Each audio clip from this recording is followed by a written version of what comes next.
Hello and welcome to another edition of Eyes on SHU with Dr. Petillo. I'm Vinny Ebenau, and as we head into spring break coming up just next week, we've been hit with a blizzard and some breaking news that has enveloped the Sacred Heart community over the last week.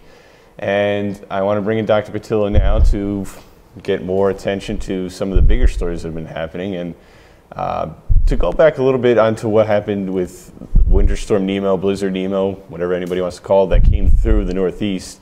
For many students who were wishing for snow for months, they're like, where is it? It finally came, and there was like mixed reaction on it, but the cleanup aspect of it was impressive. What was your reaction to the storm?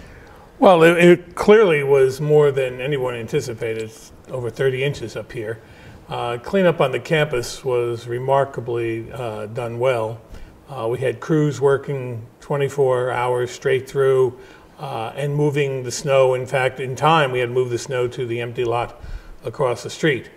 In contrast, the local streets leading to the university were not cleaned well, and that did present us with some problems initially the first day on Saturday and Sunday, as we needed students to come to the campus to eat. So it worked out well. Students were extremely agile and responsive, and it worked out just very well. But we did have to cancel classes for, I believe, 3 days. And does the canceling of those classes add on to the end of the semester? Not at this point. We were fortunate enough that it was only 3, and so the provost has asked the faculty to compensate for the work through over the rest of the period of the semester. So I don't think so. Had we lost a week, it may have been a different story. Now, the community's been hit with a couple of big storms this school year, with Sandy coming back in October and then Nemo coming just a couple weeks ago. Has anything surprised you with the way that the community's reacted, with the way that the workers have responded to this? Well, I shouldn't say surprised, but pleased. Pleased that the efficiency and the dedication of our workers, who many times go unnoticed and not thanked enough. They did a remarkable job, literally not going home and napping on cots here, etc., so they get back out. And this Nemo was really a very nasty and cold, blistering snow and sleet. So they were fine in what they did. The students, I think, were remarkably flexible and helpful throughout this whole process. I thought we were very proud the way everybody here pitched in.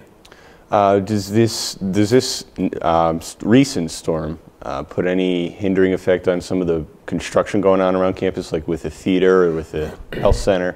I don't believe so with the health center, because they're inside working. We'll find out in the next couple of weeks with regard to the theater, if the ground is too hard to dig.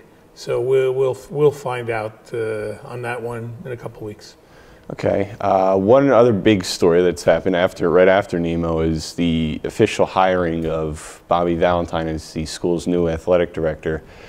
Something that's bringing a lot of buzz and excitement around the community, and something that at initial reaction people are like, "Oh, this is pretty. This is a pretty cool thing."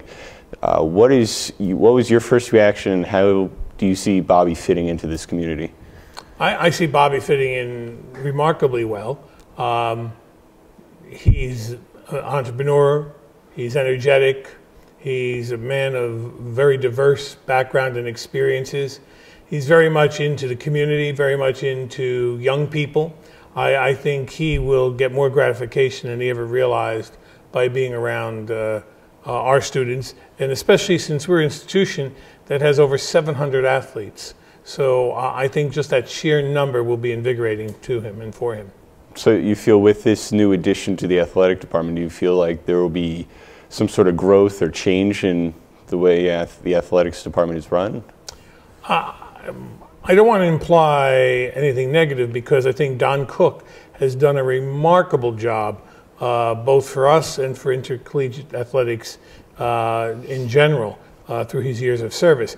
I think Bobby just brings a whole different dimension to it, and I hope with that he will also, frankly, help us doing some fundraising. All right, and as we approach spring break, with midterms coming up, we've gone through the half of another semester already, and just things keep seeming to fly by.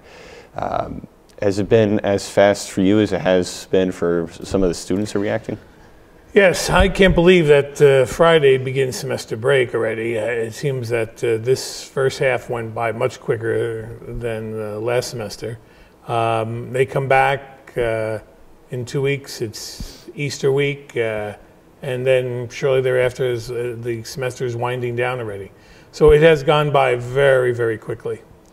And our friend Michael hasn't been around. He's been on hiatus from our He's our avoiding show. you, actually. That's what it is. I mean, that's probably fair.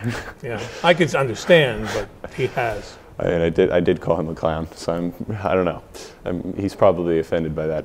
But shouldn't be, but that's beside the point. I guess not. Thank you, Dr. Petillo, as always, for your time. Pleasure. And thank you, everyone, for tuning in to another edition of Eyes on SHU with the President of Sacred Heart University, Dr. Petillo. And I'm Vinny Ebenau, and until next time, I'll see you around campus.